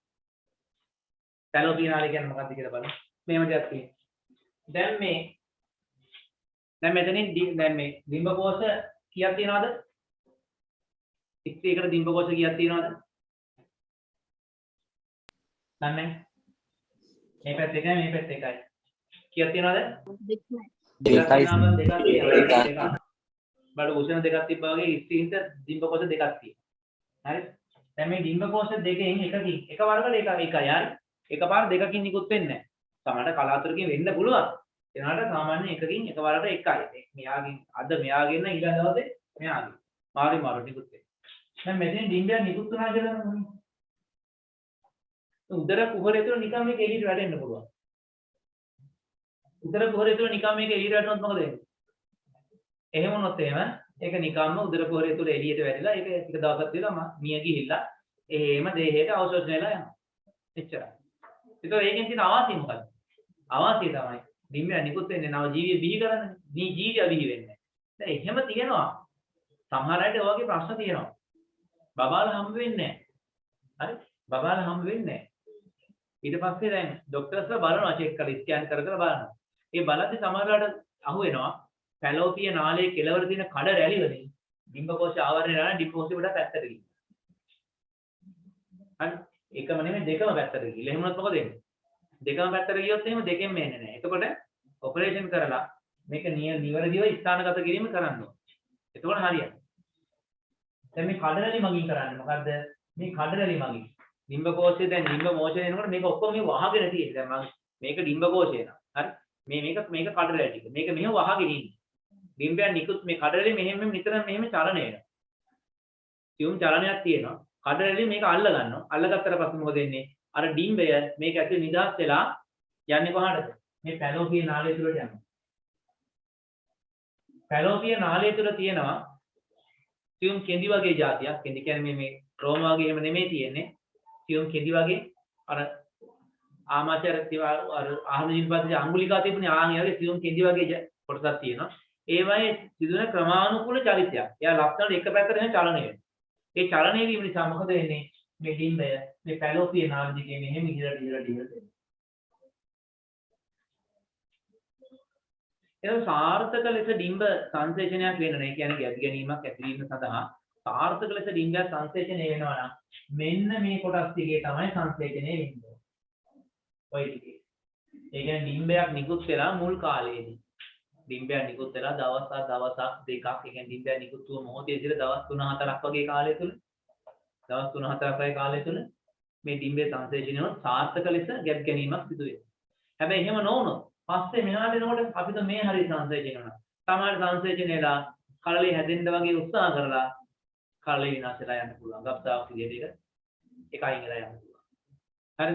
දැන් සාර්ථක සංශ්ලේෂණයක් කියන පැලෝපිය නාලයේ ඉහළ කෙළවරේ තමයි මේ සංශ්ලේෂණය සිදු විය යුත්තේ. හරි? ඒතකොට පැලෝපිය නාලය මගින් කරන්නේ මොකද්ද? ඩිම්බ කෝෂය මගින් නිකුත් වූ ඩිම්බ පැලෝපිය නාලයේ කෙළවර තියෙන කඩරලි මගින් අල්ලගෙන පැලෝපිය නාලය ඔස්සේ ගර්භාෂය දක්වා රැගෙන යන සිදු කරනවා. ඒ කවුද ඒ කරන්නේ? පැලෝපිය නාලය. හරිද? ඒකම බලමු ගර්භාෂය. ගර්භාෂය කියන එක තියෙන්නේ කොහෙද? ශ්‍රෝණි කුහරය තුල. මම කලින් කිව්වා ශ්‍රෝණි කුහරය කියන්නේ මොකද්ද කියලා. හරි? ශ්‍රෝණි කුහරය කියන්නේ මොකද්ද කියලා උකුල්ලට දෙක අතරමැද කොටස තමයි ශ්‍රෝණි කුහරය කියලා කියන්නේ. එතකොට ඔය ඒ ප්‍රදේශයේ පොඩ්ඩක් උකුලට පළල් වෙලා පළල් වීම වෙන්නේ ශ්‍රෝණි කුහරයේ ප්‍රමාණය වැඩි කරන. ඒ කියන්නේ කලලයකට එතන හැදෙන්න ඉඩ තියෙන්න ඕන. ඒ නිසා තමයි ඒ ප්‍රදේශයේ පොඩ්ඩක් උකුලට පළල් වීමක් සිදු වෙන්නේ. ද්විතීයික ලිංගික ලක්ෂණ පහළ වීමෙන්. එතකොට ශ්‍රෝණි කුහරය මේ ගර්භාෂය කියන්නේ ඉතා ඝනකම් බිත්ති. මම ඔයාලට කලින් පෙන්නුවා මතක ඇති. මේ බිත්ති හරි ඝනකම් මේ. බිත්ති ඉතා ඝනකම්. හරිද? බිත්ති ඉතා ඝනකම්. එතකොට මේකේ කොටස් තුනක් තියෙනවා. එකක් තමයි බුද්ධනය. බුද්ධනය කියලා කියන්නේ මෙන්න මේ කොටස. ඉහළ කොටස. හරිද? ඊළඟට දේහය. දේහය කියන්නේ මේ කොටස් ටික මේ. දේහය. ඊළඟට මෙතන තියෙනවා ග්‍රීවය. ග්‍රීවය කියන්නේ මෙතන. මෙන්න මේ විදිහට ගර්භාෂයේ කොටස් තුනකට බෙදන්න පුළුවන්. බුද්ධනය. බුද්ධනය කියන්නේ මේ පැලෝපිය නාල සම්බන්ධන ඉහළ කොටස. බුද්ධනය. ඊළඟට දේහය කියන්නේ මේ සම්පූර්ණ කලලයේ හැදෙන ගර්භාෂය කොටස. ඊළඟ ග්‍රීවය කියන්නේ යෝනි මාර්ගය සහ ගර්භාෂය සම්බන්ධ වෙන ඒ කොටස තමයි ග්‍රීවය කියලා කියන්නේ. හරිද? මේ ග්‍රීවයේ කෙලවර තමයි ගැන් කෙල කියලා අපි සඳහන් කරන්නේ. ඊට ඒකම යෝනි මාර්ගය කියන්නේ මොකක්ද? මෙතනින් පහළ තියෙන මාර්ගය. මෙතනින් පහළ තියෙන කොටස. යෝනි මාර්ගය. මේ යෝනි මාර්ගයේ කෙලවර තමයි බාහිරට දිවර වෙලා තියෙන්නේ. අපිට එළියෙන් පේන්න තියෙන මේ යෝනි මාර්ගයේ කෙලවර. ඒ සිදුර විතර අපිට එළියෙන් බලා ගන්න පුළුවන්. හරි. එතකොට ප්‍රජනන ක්‍රියාවලියේදී පුරුෂ ප්‍රජනන ක්‍රියාවලියේදී ශිෂ්ණය ඇතුළු කරලා සුක්‍රාණු පිටකිරීම සිදු කරන්නේ මේ යෝනි මාර්ගය තුල. ඊළඟට අපිටම ගැප් ගැනීමක් සිදු වෙලා කලලයක් වර්ධනය වෙලා දරුවෙක් ප්‍රසූත වෙනකොට මේ ගැප් ගැන හරහා එයාගේ හිස ඉස්සෙල්ලා එළියට යනවා. එළියට ඇවිල්ලා මේ යෝනි මාර්ගය හරහා තමයි මේ දරුවා එළියට එන්නේ. මේ යෝනි මාර්ගය හරහා තමයි මේ දරුවා ඒ කියන්නේ ප්‍රසූතිය දරු ප්‍රසූතිය සිදු වෙන්නේ. ස්වභාවික දරු ප්‍රසූතියක් නම් තීත හැක්කමක් නැතුව ස්වභාවික වෙනවා නම් මේක හරහා තමයි එළියට එන්නේ. හරි. ඊළඟට අපි හිතමුකෝ වැඩි විදිහට පැතිච්ච ගැන ළමයි. එයා ප්‍රජනන ක්‍රියාවලිය සංසර්ග ක්‍රියාවලිය සිදු කරේ නැහැ. හරි. එහෙම නැතුව මෙයාගෙන් එන ඩිම්බයක් මේ ගර්භාෂය තුල තැම්පත් වෙලා තිබිලා මිය ගියාට පස්සේ මොකද වෙන්නේ? ඒ කාල සීමා ඉවරනාට පස්සේ ගර්භාෂයේ තියෙන අභ්‍යන්තර පටක විඳිලා අර මිය ගිය ඩිම්බය සහ අභ්‍යන්තර පටක කොටස් සුදිර ඒ සියල්ල එනවා කොහෙන්ද? මෙන්න මේ ගෙලහරහා මේ ග්‍රීවය මේ ගෙලහරහා ග්‍රීවය හරහා ඇවිල්ලා මෙන්න යෝනි මාර්ගය හරහා තමයි ඒ ශ්‍රාවයන් ටික පිට වෙන්නේ. කියන්නේ රුධිරය ගර්භාෂයේ කැටිච්ච පටක මියගිය ඩිම්බේ සියල්ලම යෝනි මාර්ගය හරහා තමයි ආර්තව ප්‍රවාහය කියලා අපි කියනවා. ආර්තව වේදී රුධිර වහනේ වීම සිදු වෙද්දී ඒ සියලුම රුධිරය සහ පටක සියල්ලම ගමන් කරන්නේ මේ යෝනි මාර්ගය හරහා. ඒතකොට යෝනි මාර්ගය හරහා එළියට පැමිණෙනවා අවස්ථා දෙකකදී. එකක් තමයි ආර්තවයේ සිදු වෙන විට මේක ඇතුළේ තියෙන රුධිරය සහ පටක කොටස් එළියට පැමිණෙනවා. එහෙම නැත්නම් දරු ප්‍රසූතියකදී යෝනි මාර්ගය හරහා ඒ දරුවා බිහිවීම සිදු වෙනවා. ඊළඟට ප්‍රජනන ක්‍රියාවලියේදී සංසර්ග ක්‍රියාවලියේදී පුරුෂ ප්‍රජනක පද්ධතිය පුරුෂ ප්‍රජනක පද්ධතියේ ශිෂ්ණය මගින් මේක තුළ සුක්‍රාණු පිටකිරීම සිදු කරනවා. ඒක දැන් මතක තියාගන්න. ඒ ටික තියෙනවා. හරි. එහෙනම් අපි ලියාගමු ඉක්මනට පැලෝපියනාල ගර්භාෂය හා යෝනි මාර්ගය කියන තුන පටන් ලියාගෙන ඊළඟම වාඩි කියලා දැන් ස්ත්‍රී ප්‍රජනන පද්ධතියේ ක්‍රියාකාරීත්වය ඔන්න වැදගත්ම කොටස. හොඳට කටපාඩම් කරලා මතක තියාගන්න ඕන කොටසක් දෙන්න.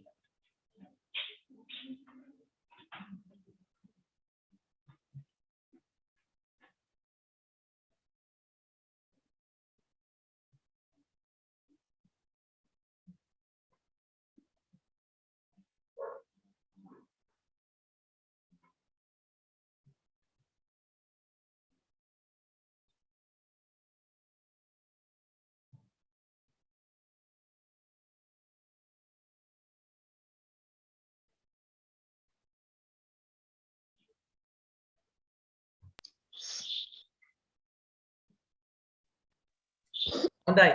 දැන් අපි බලමු ඩිම්බ කෝෂයක ඩිම්බ කෝෂයක් තුළ සිදුවන ක්‍රියාකාරීත්වය මොකක්ද කියලා බලමු. හරි. මේ තියෙන්නේ ස්ත්‍රී ප්‍රජනන පද්ධතියේ වැදගත් ඉන්ද්‍රියක් වන ඩිම්බ කෝෂය. ඔයාලගේ ටියුට් එකෙත් මේ ටික දාලා තියෙනවා. රූප සරණ කලර්ස් නැහැනේ. මේ රතු පාටින් පෙන්වන්නේ ඩිම්බ කෝෂයේ රුධිරයේ සපයන ධමනියක්. නිල් පාටින් පෙන්වන්නේ ඩිම්බ කෝෂයෙන් රුධිරය ඉවත් කරන ශිරාව. ඒක අපිට ගැටලුවක් නැහැ. මෙන්න මේවා. ඔයාලට පේනවා මේ චූටි බිත්තර වගේ කොටස් වර්ගයක් තියෙනවා. ඔයාලට අපි කියනවා සියුනිකා කියලා අපි කියන්නේ. ඔයාලට අපි කියන්නේ සියුනිකා. හරිද? එතකොට ගැහණු ළමෙක් ගර්භාෂයේ තුල ඉන්නකොටම ඒ කියන්නේ අම්මගේ ගර්භාෂය තුල ඉන්නකොට ඒකට අපි කියන්නේ භ්‍රූණය කියලා කියන්නේ. ගර්භාෂය තුල ඉන්නකොටම මේ කියන්නේ ගර්භාෂය තුල ඉඳලා ඉපදෙන අවස්ථාව වෙනකොට එයාගේ ඩිම්බ කෝෂවල ප්‍රාථමික සියුනිකා ලක්ෂ 2ක් හෝ ලක්ෂ 4ක ප්‍රමාණයක් තියෙනවා. ප්‍රාථමික සියුනිකා ලක්ෂ 2ක් හෝ ලක්ෂ 4ක ප්‍රමාණයක් තියෙනවා.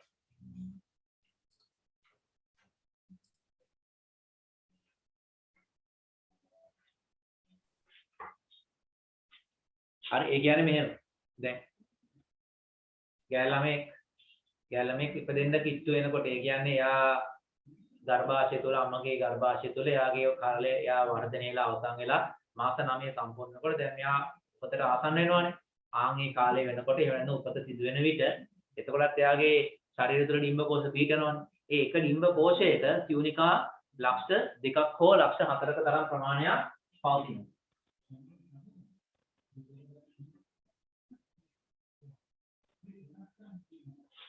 ලක්ෂ 2ක් හෝ ලක්ෂ 4ක්. ඒ කියන්නේ එතකොට එයාගේ ඩිම්බ කෝෂ දෙකක් තියෙනවනේ. එක ඩිම්බ කෝෂයක ලක්ෂ 2 සිට ලක්ෂ 4ක් වගේ ප්‍රමාණයක් පවතිනවා. ඩිම්බ කෝෂ දෙකේම ගත්තොත් ලක්ෂ 4ක් ලක්ෂ 8ක් අතර ප්‍රමාණයක් සියුනිකා පවතිනවා. ඒ කියන්නේ එක ගෑනු ළමයෙකුට සාමාන්‍ය නව පරම්පරා ඒ කියන්නේ දරුවෝ ලක්ෂ 4ක් වගේ ප්‍රමාණයක් බිහි කරන්න බෑ. එහෙම බිහි කරන්න බෑ. එයයි එයාගේ ජීවිත කාලය මදි එක. ඒ ජීවිත කාලයක් මදි අනිත් එක එයාට ආර්ථව හරණය වෙනවා. ඒ නිසා එයාට එහෙම කරන්න බෑ. හරිද? ඔය ඩිම්බ කෝෂයක් තුළ ලක්ෂ 2ක් හෝ ලක්ෂ 4ක්. හරි? ලක්ෂ 2ක් හෝ ලක්ෂ 4ක් තරම් ප්‍රමාණයක් ඩිම්බ සියුනිකා තිබුණාට මේ සියුනිකා වලින් පරිණත වෙන්නේ ඉතා සුළු ප්‍රමාණයක්. මේ පරිණත වෙන්නේ ඉතා සුළු ප්‍රමාණයක්. නේ? සාමාන්‍යයෙන් කාන්තාවකට මාසයකට එක සැරයක් ඩිම්බ මෝෂණයක් සිදු වෙනවා. දවස් 28කට සැරයක්. දවස් 28කට සැරයක් කියලා කිව්වම මාසයකට 12 වතාවක් හෝ 13 වතාවක් තමයි. ඒක මාසෙ දෙන්නේ අවුරුද්දට. අවුරුද්ද 12ක් හෝ 13කට ආසන්න වතාවක් තමයි මේ ඩිම්බ මෝෂණය සිදු වෙන්නේ. එතකොට සාමාන්‍යයෙන් ගැහැණු ළමෙක් අවුරුදු 14කදී 13කදී වගේ වැඩි වියට පත් වුණාට පස්සේ එයා එක දිගට අවුරුදු 40ක් වගේ වෙනකන් 40ක් හෝ 45ක් වගේ වෙනකන් එයාගේ ඩිම්බ මෝෂණය වෙනවා. එහෙම ගත්තොත් අපි හිතමු අවුරුදු 43යි කියලා මට ලේසියට මම ගන්නවා අවුරුදු 43යි කියලා. එතකොට මේ කාලය තුල අවුරුදු 30යිනේ. අවුරුදු 30යි. ඒක අවුරුදු 30කට මෙයා ඩිම්බ මෝෂණය කරන 30 වැඩි කරන්නකෝ 13. 30 වැඩි කරන්නකෝ 13 බිංදුවයි 9 390. ඒ කියන්නේ එයාගේ ජීවිත කාලය තුළ සාමාන්‍යයෙන් ඩිම්බ 350 400ක් අතර ප්‍රමාණයක් තමයි මෙයා නිෂ්පාදනය මෝෂණය කරන්නේ පිට කරන්නේ. උපරිම සාමාන්‍ය ඉතර තමයි පුළුවන්කම තියෙන්නේ. හරිද? එතකොට ඒ කාලය තුළ තමයි එයාගේ සාර්ථක විදිහට ප්‍රජනන ක්‍රියාවලිය සිදු කරගන්න පුළුවන්. ඉතින් යාට බෑ. එහෙනම් ඩිම්බ කෝෂයක ප්‍රාථමික සියුනිකා ලක්ෂ 2ක් ලක්ෂ 4ක් ඩිම්බ කෝෂ දෙකේම ගත්තොත් ලක්ෂ 4ක් ලක්ෂ 8ක් අතර තරම් ප්‍රමාණයක් තිබුණාට ඒ සියල්ලම පරිණත තත්ත්වයටපත් වෙන්නේ නැහැ. එතකොට මේ සියුනිකාවක් අපි කියනවා ප්‍රාථමික සියුනිකාවක් කියලා. මොකක්ද මේ සියුනිකාවක් කියන්නේ? කුඩා සෛලයක්. එයා තමයි පස්සේ කාලෙදී ඩිම්බයක් බවට පත් වෙන්නේ. හරිද? ඩිම්බ කෝෂය මම මෙහෙම අඳිනවා මේ ඩිම්බ කෝෂය මෙහෙම අඳිනවා. දැන් මේ තියෙන්නේ කුඩා සියුනිකාවක් කියලා හිතන්න. මේ කුඩා සියුනිකාවක් ඔය තියෙන්නේ. හරි? ඔය කුඩා සියුනිකාව ටික ටික පරිණත තත්ත්වයට පත් වෙනකොට මෙයා ටිකක් මෙහෙම ලොකු වෙනවා. හරි? ඔය සියුනිකාව ටික ටික එන්න විශාල වෙනවා. විශාල වෙලා මෙයා ටික ටික තව විශාල වෙනකොට අපිට පේනවා මේක ඇතුලේ සෛල ගොනුවක් එක්ක මේ වටේ සෛල ගොනුවක් එක්ක මේක මැද චූරින ඩිම්බයක් තියෙනවා. හරිද? මේ තියෙන ප්‍රාථමික සියුනිකාව යා ටික ටික වර්ධනය වෙලා මෙන්න මේ අවස්ථාවට අපි කියන ග්‍රාෆීය සියුනිකාව. මේ ග්‍රාෆීය අවස්ථාව. හරිද? මේ ග්‍රාෆීය අවස්ථාවේ තියෙන සියුනිකාවක් තමයි මේ ග්‍රාෆීය සියුනිකාව ක්‍රමක්‍රමයෙන් ලං වෙනවා ඩිම්බ කෝෂයේ දික්තිය දක්වාම. ඩිම්බ කෝෂයේ දික්තිය දක්වාම මේ ග්‍රාෆීය සියුනිකාව ලං වෙනවා. මේ ග්‍රාෆීය සියුනිකාව ඩිම්බ කෝෂයේ දික්තිය දක්වා ටික ටික ලං වෙනවා. ලං වෙලා හරිද? ලං වෙලා පිටුයුටරි ග්‍රන්ථියෙන් නිකුත් කරනවා සියුනිකා උත්තේජන හෝමෝනය. හරිද? FSH කියන හෝමෝනය නිෂ්පාදනය නිකුත් කරනවා. ඒ නිකුත් කිරීමත් එක්ක මේ සියුනිකාවේ මේ ඩිම්බ කෝෂයේ දික්තිය ආසන්නයේ තිබිච්ච දික්තිය පුපුරනවා. ටස්කාල මේක පුපුරලා මොකද කරන්නේ? මෙන්න මෙහෙම තත්ත්වයක් එන්නේ. ඩිම්බ කෝෂයේ දික්තියත් එක්ක ඒක පුපුරනවා. හරිද? මෙයා පුපුරලා මේ ඇතුලේ තිබිච්ච ඩිම්බය මෙහෙම එළියට මුදා හැරෙනවා. මේක තමයි සියුනිකා ඉතුරු ටික. නිකන් මම අර කිව්වේ බිත්තරයක ඉස්සරහා කැලේ ඇතුළේ තිබ්බ කහමදී ඔක්කොම ටික එළියට පැන්නා වගේ නිසා. ටක් ගාලා කැලේ මේ ටික එළියට පයින්නවා. මේ එළියට පයින් ඩිම්බය. එතකොට මේ සියුනිකාවේ ඉතුරු ටික කහ පාට එකක් කහ පාට වෙනවා. දැන් මේක මෙහෙම තියෙනවා. මේ කහ පාට වෙලා. මේකට කියන්නේ දැන් පීත දේහය කියලා.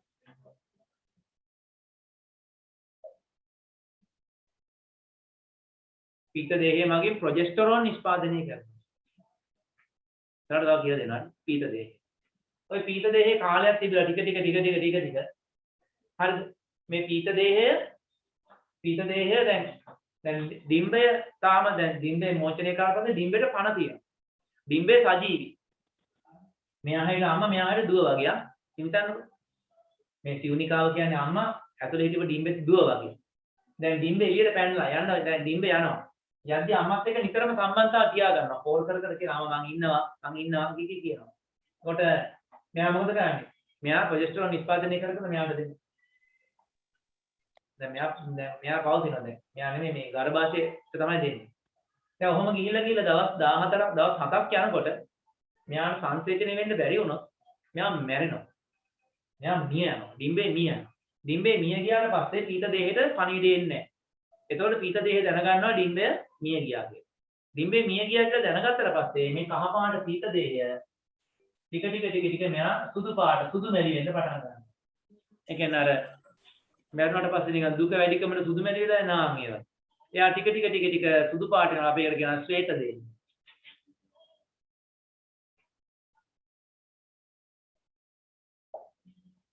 ශ්වේත දේහය බවට පත් වෙනවා. අවසානයේ මේක නිකම්ම දිය වෙලා ගිහිලා මේක නිකන් ඩිම්බ කෝෂයටම අවශෝෂණය වෙනවා. ඩිම්බ කෝෂයටම අවශෝෂණය වීම වෙනවා. ඔක තමයි ඩිම්බ කෝෂය තුළ සිදුවන ක්‍රියාකාරීත්වය. දැන් එතකොට මෙන්න මෙහෙම දෙයක් තියෙනවා. ඔයාලා වැරදිට තේරුම් ගන්න එපා. මේ ප්‍රාථමික සියුනිකාව කෙලින්ම ඇවිල්ලා ග්‍රාෆී සියුනිකාව බවට පත් වෙනවා. ග්‍රාෆී සියුනිකාව පුපුරලා ඩිම්බය මෝචනය වෙනවා. ඊට පස්සේ ඒක පීත දේහය ප්‍ර ශ්වේත දේහය බවට පත් වෙනවා. මේක නිකන් මේ ප්‍රාථමික සියුනිකාව ඩිම්බ කෝෂයේ වටේ රවුමක් කැරකෙනවා වගේ නෙමෙයි. හරි? මෙතන තියෙන මේ ප්‍රාථමික සියුනිකාව ටික මෙහාට මෙහෙම ඇවිල්ලා නිකන් මේක මේ අර මේරිගෝ රවුන්ඩ් එක යනවා වගේ මේක වටේ කැරකෙන්නේ නැහැ. හරිද? අහගන්න සියුම් දෙන්න හොඳට. අහගෙන ඉන්න හරි. මේ තියෙන සියුනිකාව මෙහාට යනවා නෙමෙයි. අපි මේ අඳලා පෙන්නන්නේ. මේ අවස්ථා 1 2 3 4 5 6 7 අවස්ථා 8ක් යන්නේ මේ. අවස්ථා 8ක් මේ එක ඇන්දේ. මේක එකම තැන වෙන්නේ. ඔයාලා වැරදිට තේරුම් ගන්න තැනක් මම මේ කියන නිවැරදි කරන්නේ. දැන් මෙතන තියෙන ප්‍රාථමික සියුනිකාව ටික මෝරලා ග්‍රාෆීය අවස්ථාවටපත් වෙන්නේ මෙතනම තමයි. හරි? ඊට පස්සේ එහෙම වුණාට පස්සේ එයා ටික ලොක වෙලා ග්‍රාෆීය තත්ත්වයටපත් වෙලා අවසානයේ ග්‍රාෆීය තත්ත්වයටපත් වෙච්ච සියුනිකාව මේ පුපුරන අවස්ථාව තියෙන ඒක පුපුරන්නේ තොතනම තමයි. ඊට පස්සේ එතනම තමයි ඒක පීත දේහය බවට පත් වෙන්නේ එතනමයි. ඒක ශ්වේත දේහය බවට පත් වෙන නැතිලා යන එකම තැන. එකම තැන තිබෙත ටික ලොක වෙලා පුපුරලා පීත දේහය බවට පත් වෙනවා ශ්වේත දේහය බවට පත් වෙලා නැතිලා යනවා. මේක වටේ මෙහෙම යන්නේ නැහැ. මේ වටේට ඇදලා තියෙන්නේ මේ අවස්ථා කීපෙ පෙන්වන්න ඕන නිසා එකම ඩිම්බ කෝෂය තුළ අවස්ථා කීපෙ පෙන්වන්න ඕන නිසා තමයි මේක ඇදලා තියෙන්නේ. ඒක මතක තියාගන්න. හැබැයි මෙහෙම දෙයක් තියෙනවා. මේ ප්‍රාථමික සියුනිකාවක් මේ හරිය තිබ්බා කියමුකෝ. මෙයා ටික වර්ධනය වෙන විට එයා ටික මෙන්න මෙහෙම බිත්තියයිට නම් එනවා. මේ ඇතුලේ මේ මැද ඉඳන් එන්නේ නැහැ. එච්චර දුරින් තියෙන මේ පරිණත වෙන්නේ නැහැ. ගොඩක් වෙලාවට මේ ප්‍රාථමික සියුනිකා මේ ග්‍රාෆීය සියුනිකා කියන්නේ ද්විතීක සියුනිකා බවට පත් වෙලා ග්‍රාෆීය බවට පත් වෙන්න මොකද වෙන්නේ? මෙයා ටික මෙයා මේ ආසන්නයේ ඉන්න කෙනෙක් තමයි ඕකට සෙට් වෙන්නේ. මැද ඉන්න හැබැයි මොකද මැද ඉන්න මේ රස්නේ සිංහල මෙහෙ එන්න බෑ. මැද ඉන්න ඇන්නේ මේ ඇතුලේ මේ පිටත කුෂ්ඨය ආසන්න කට්ටිය තමයි මේ වැඩේ වෙන්නේ. මොකද එයා තමයි ටික විශාල වෙලා එතෙන්දි ග්‍රාෆීය තත්ත්වයටපත් වෙලා පස්සේ මේක පුපුරලා ඩිම්බේ මෝචනය කරලා පීත දේහය වල ශ්වේත දේහය වල අවසන් නැතිලා යන්නේ එකම තැන ඉඳන් තමයි හැමදේම වෙන්නේ. ඕක මතක තියාගන්න. ඔක හොඳට පෙන්නන්නම් මම ලුකු කතාන්නේ.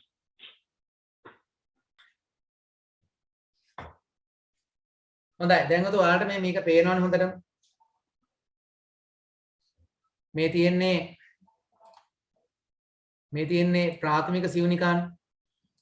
ඒවා තමයි ටික අපි ඒක මෙතෙන්දි කියන්නේ ද්විතීක සියුනිකා කියලා කියන්නේ නැහැ. හරිද? ද්විතීක සිවුනිකා කියලා අපි කියන්නේ. එනකට ඒක එහෙම අවස්ථාවකුත් තියෙන එක අපි එහෙම කියන්නේ. ඒක ඊට පස්සේ මොකද වෙන්නේ? මේ ග්‍රාෆීය සිවුනිකා බවට පත් වෙනවා මේ. ග්‍රාෆීය සිවුනිකා බවට පත් වෙනකොට ඔයාලට පේනවා මේ ඇතුළේ නිකන් මේ හිස් අවකාශයක් ද්‍රවයක් පිරිච්ච හිස් අවකාශයක් සහිත මේ තියෙන ඩිම්බය. මෙන්න මේක තමයි ග්‍රාෆීය සිවුනිකා හොඳටම පරිණත වෙච්ච අවස්ථාව. මේ වගේ මේ වෙලාව වෙනකොට මෙයා ඩිම්බ කෝෂයේ කෙලවරට ඇවිල්ලා ඉවරයි. ඩිම්බ කෝෂයේ කෙලවරට ඇවිල්ලා. හරි. ඊළඟට මෙයා පුපුරලා මේ තියෙන ඩිම්බය නිදහස් වෙනවා. දැන් එතකොට මේ පුපුරලා ගිය සිවුනිකා ඉතුරු කොටස මේ විදිහට ඉතුරු වෙනවා. ඒක කහපාට කොටසක් බවට පත් වෙනවා. අපි ඒකට කියනවා පීත දේහය කියලා කියනවා. හරිද? මේ පීත දේහය මෙහෙම පවතිනවා. පවතින තාක්කල් මෙයා හෝමෝන නිෂ්පාදනය කරමින් පවතිනවා. අවසානයේදී මොකද වෙන්නේ? ඩිම්බේ මිය ගියාට පස්සේ හරිද? ඩිම්බේ මිය ගියාට පස්සේ මේක ශ්වේත දේහය බවට පත් වෙලා මේක ශ්වේත දේහය බවට පත් වෙලා මෙතනින් ඒක ඩිම්බ කෝෂයටම අවශෝෂණය වීම වෙනවා. right? එහෙනම් දැන් ඒ ටික තියෙනවා ඔයාලගේ ටියුට් එකේ බලන්න ස්ථිර ප්‍රජනන පද්ධතිය කොටස් ටික එහෙමම තියෙනවා. ඔයාලට ලියා ගන්න දෙයක් එතන නැහැ. ඔයාලට එතන ලියා ගන්න දෙයක් නැහැ. හරිද?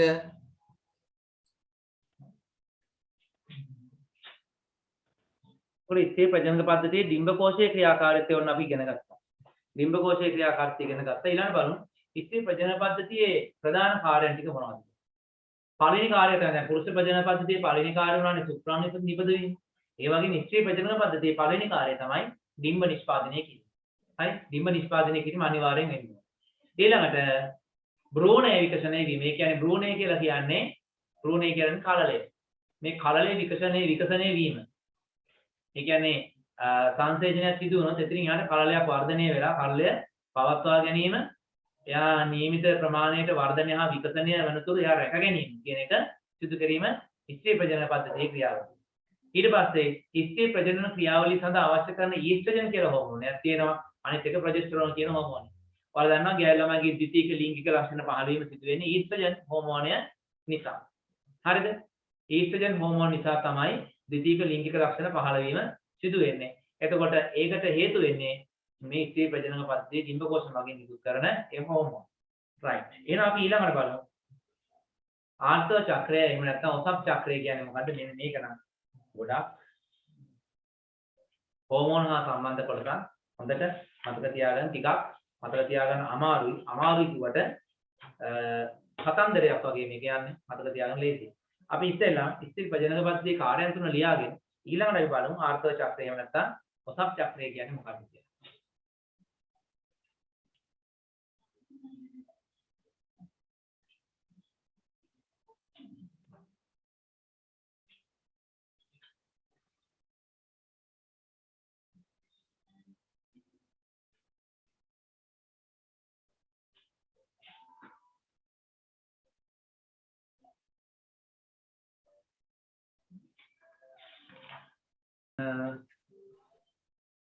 වෙලාව ගියා දැනෙන්නේ නැහැ. 8:46 වෙලාව.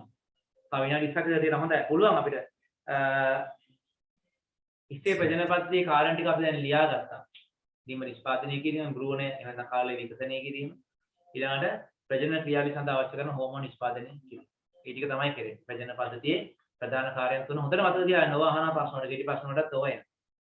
ආර්ථව චක්‍රය එහෙමත් එහෙම නැත්නම් අපි කියන ඔසප් චක්‍රය කියලා කියනවා. හරි? ආර්ථව චක්‍රය එහෙම නැත්නම් ඔසප් චක්‍රය. හරිද? මේ දැන් ගෑල්ලමේ ලිංගිකව පරිණත තත්ත්වයට පත් වෙන විට. හරිද?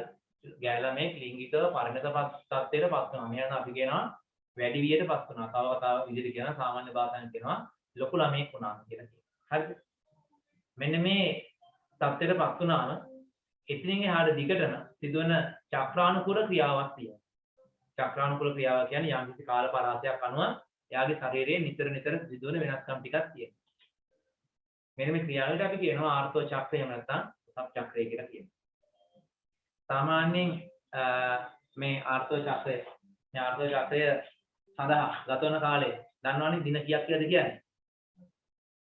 දන්නයි කියන්න බං දින කීයක්ද? ආර්ථව චක්‍රය සඳහා ගත වන කාලේ දින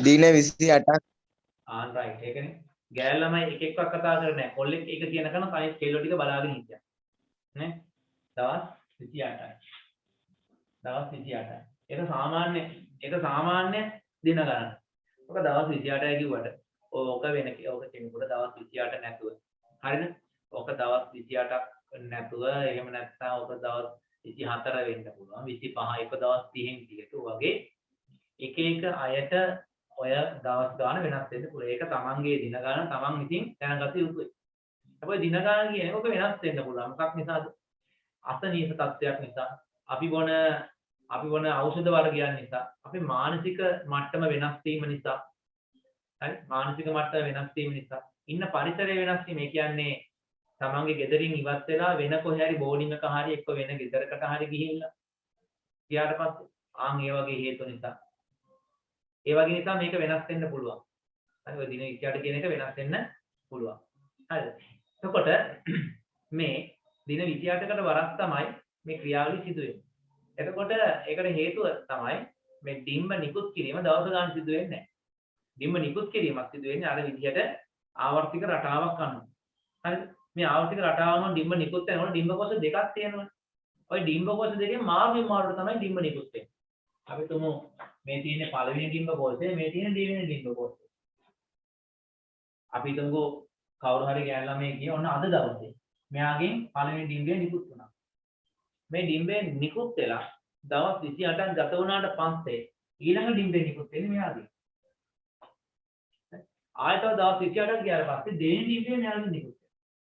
ඒ කියන්නේ මේ දකුණු පැත්තේ තියෙන ඩිම්බ කෝෂයෙන් ඩිම්බයන් නිකුත් වෙලා ආයතරයක් දකුණු පැත්තේ ඩිම්බ කෝෂයෙන් ඩිම්බයන් නිකුත් වෙන දවස් 56ක් ආසන්න වශයෙන් ගත වෙනවා. දෙන්න මාරුවෙන් මාරුවට තමයි මේ ඩිම්බ නිකුත් කිරීම සිදු කරන්නේ. ඒකත් අපේ සිරුරේ තියෙන ජීව ක්‍රියාවලිය. හරි. ඒක කවුද මාරුවේ මාරුවට කරන්නේ? ඒක ඉබේටම අපේ හෝමෝන පද්ධතිය මගින් තමයි මේ ක්‍රියාවලිය සිදු කරන්නේ. හරි. එතකොට මෙන්න මේ ආර්ථව ක්‍රියාවලිය කියන එක ගත්තොත් ආර්ථව ක්‍රියාවලිය සඳහා බලපාන ප්‍රධාන කොටස් දෙකක් තියෙනවා ශරීරයේ. එකක් තමයි ඩිම්බ කෝෂ.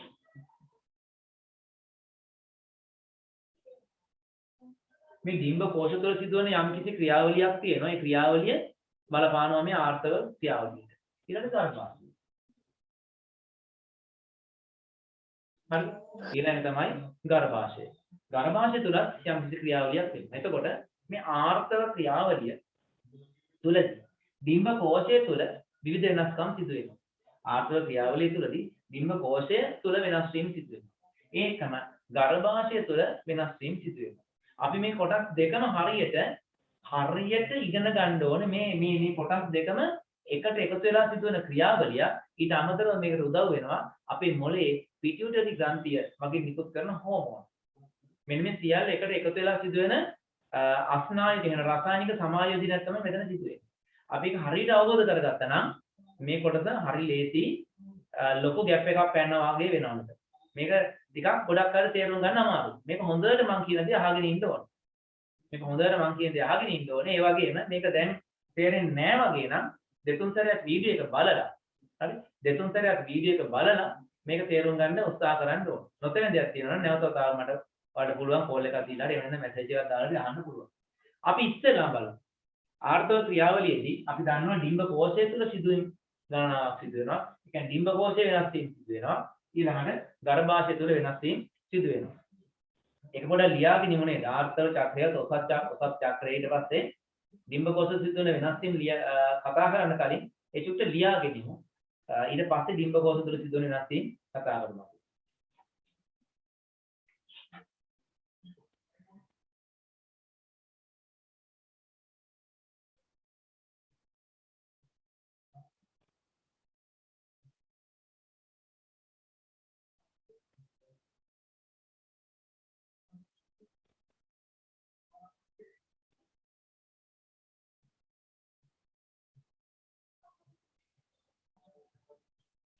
ලියා ගන්න බැරි වෙච්ච අය ඉන්නවා නම් වීඩියෝ එක බලලා ලියා ගන්න.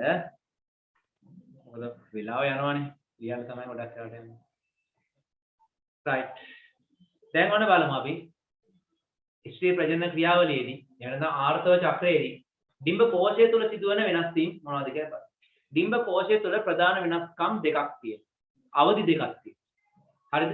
ඩිම්බ කෝෂය තුල සිදුවන ප්‍රධාන වෙනස්කම් අවධි දෙකකට අපි බෙදනවා. එකක් තමයි සියුනිකා අවධිය. එකක් සියුනිකා අවධිය. අනිත් එක තමයි ලුයුටියල් අවධිය. ඔන්න ටිකක් දිය උලුක් වෙන කතාවක්. ලුයුටියල් අවධිය. පළවෙනි අවධිය තමයි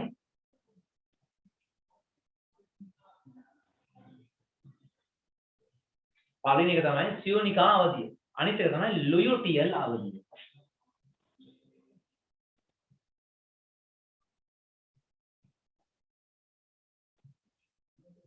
ලුයුටියල් අවධිය. සියුනිකා අවධිය කියන්නේ ප්‍රාථමික සියුනිකාවක් ග්‍රාෆීය සියුනිකාවක් බවට පත් වෙලා ඩිම්බය මෝචනය කරන්න ඔන්න මෙන්න දක්වා තියෙන කාලය. ප්‍රාථමික සියුනිකාවක් ටික ටික මෝරන්න පටන් අරන් පරිණත වෙන්න පටන් අරගෙන ග්‍රාෆීය සියුනිකාවක් බවට පත් වෙලා දැන් ඔන්න පුපුරන්න ඔන්න මෙන්න තව දශමෙන් පුපුරන්න. මේ තත්ත්වය දක්වා අපි කියන්නේ ඒක තියෙන සියුනිකාවක් විදියට. ප්‍රාථමික සියුනිකාව, ද්විතීයික සියුනිකාව වල එකක ග්‍රාෆීය සියුනිකාව. අපි ද්විතීයික සියුනිකාව කතාව කියන්නේ. ප්‍රාථමික සියුනිකාව, ද්විතීයික සියුනිකාව. තාම ඩිම්බේ නැහැ. තාම සියුනිකාව ඇතුලේ තමයි ඩිම්බේ තියෙන්නේ. තාම ඩිම්බේ පිට වුන්නේ නැහැ. ඩිම්බේ පිට වෙන්න අන්තිම මොහොත දක්වා. මේ කාලය තුලම තාම සියුනිකාවක් විදියට තියෙන නිසා අපි කියනවා ඔය කාලය සියුනිකා අවධිය. මේක දින 14යි. මේක දින 14යි. මම මේ දින 14 කියන්නේ ආර්ථව චක්‍රය දවස් 28ක කෙනෙක් සඳහා. හරි. ඊළඟට මේ දින 14 දක්වා. හරිද? මේ දින 14 දක්වා මෙන්න මේ කාලය තුල. මේ දින 14 දක්වා මෙන්න මෙයා මේ සියුනිකා අවධිය පවත්වගන්නේ මේ මොළයේ යට කොටසේ තියෙනවා පිටියුටරි කියලා ග්‍රන්ථියක්. හරි? ඒ ග්‍රන්ථිය මගින් නිකුත් කරනවා සියුනිකා උත්තේජක හෝමෝන. ඒ කියන්නේ FSH කියන හෝමෝනය. හරි? සියුනිකා උත්තේජක හෝමෝනය. FSH කියන හෝමෝනය මෙයා නිකුත් කරනවා පිටියුටරි. පිටියුටරි නිකුත් කරන FSH හෝමෝනය නිසා තමයි මේ සියුනිකාව ප්‍රාථමික සියුනිකාව ටික ටික වර්ධනය වෙලා ග්‍රාෆීය සියුනිකාවක් බවට පත් වෙනවා. මෙන්න 14 වෙනි දිනයේදී මොළයේ පිටියුටරියෙන් නිකුත් කරනවා ලුටෙයිකරණ හෝමෝනය. හරිද? මොළයේ පිටියුටරියෙන් නිකුත් කරනවා ලුටෙයිකරණ හෝමෝනය.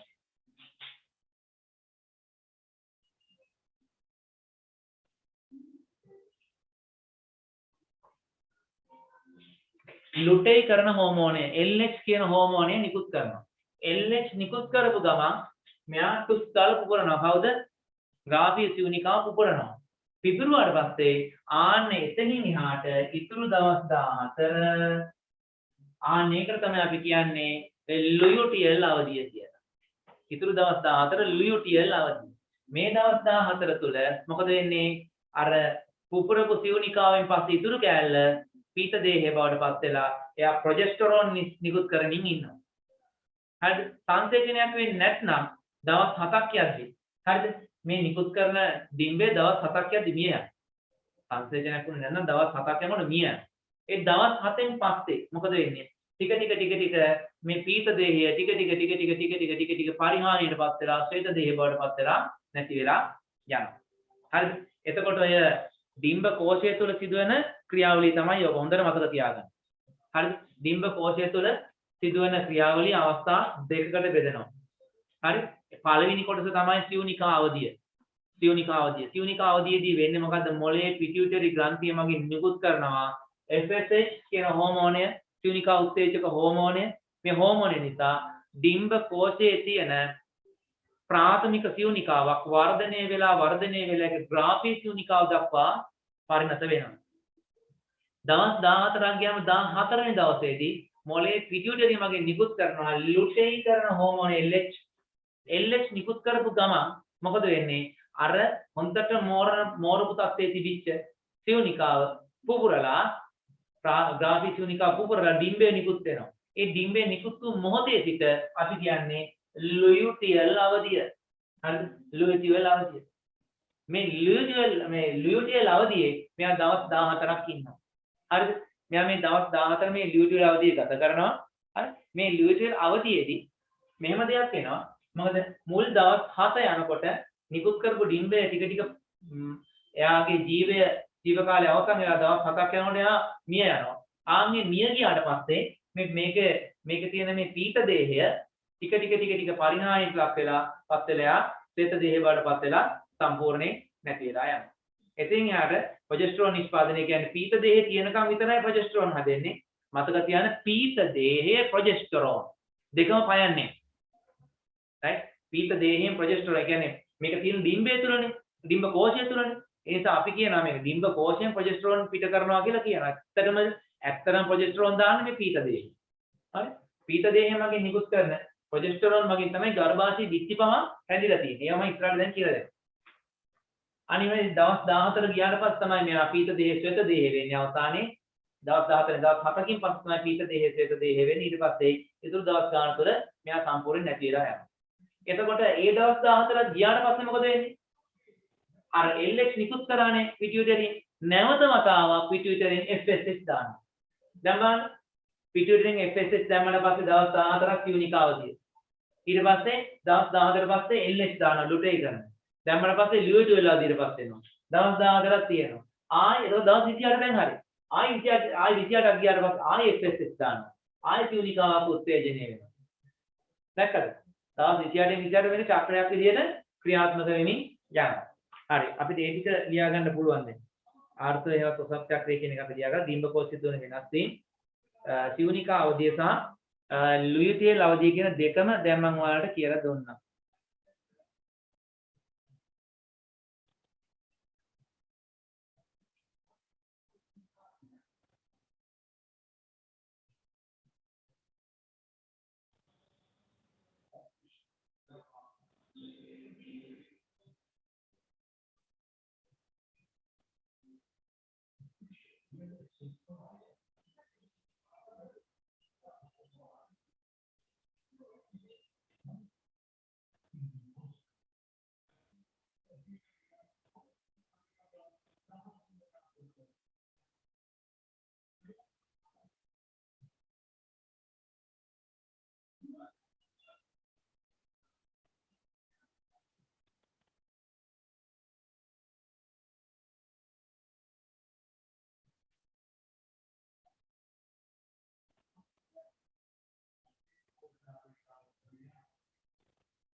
දැන් ඔය අද ඔයාලට කියලා දුන්නා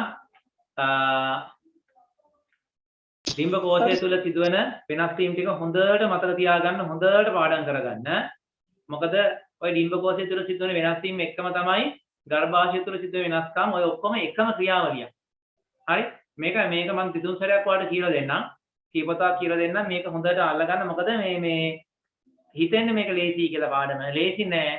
මේ ස්ත්‍රී ප්‍රජනක පද්ධතියේ ක්‍රියාවලිය ඉතාම සංකීර්ණයි. ඒක හරියට අවබෝධ කරගත්තොත් ඔයාලට කිසි ප්‍රශ්නයක් නැහැ. අනිවාර්යයෙන් මේ කොටසෙන් අහන ප්‍රශ්න සියල්ලටම උත්තර නිවැරදිව ලියා ගන්න පුළුවන්කම තියෙනවා. හරි. එහෙමනම් ඔයාලගේ අලුත් ටියුට් එක ලබන 9 වෙනිදාට ගන්න පුළුවන්. හරි. පැල්ලස්සයට පැල්ලස්සෙන් බුත්තලයට බුත්තලින් ගන්න පුළුවන්. 9 වෙනිදාට ගන්න පුළුවන් අලුත් ටියුට් එක. ඒක දැමතියක් උදාහරණ වෙන්න ගෙවල් වලට කියලා තියන 9 වෙනිදා අලුත් ටියුට් එක එනවා. ඒක ගන්න ඕනේ කියලා දැමතියක් කියනවා. එහෙමනම් අපි අදට පන්ති නතර කරනවා. ඔයාලා ඔක්කොටම රාත්‍රියක් අයුබෝවන්.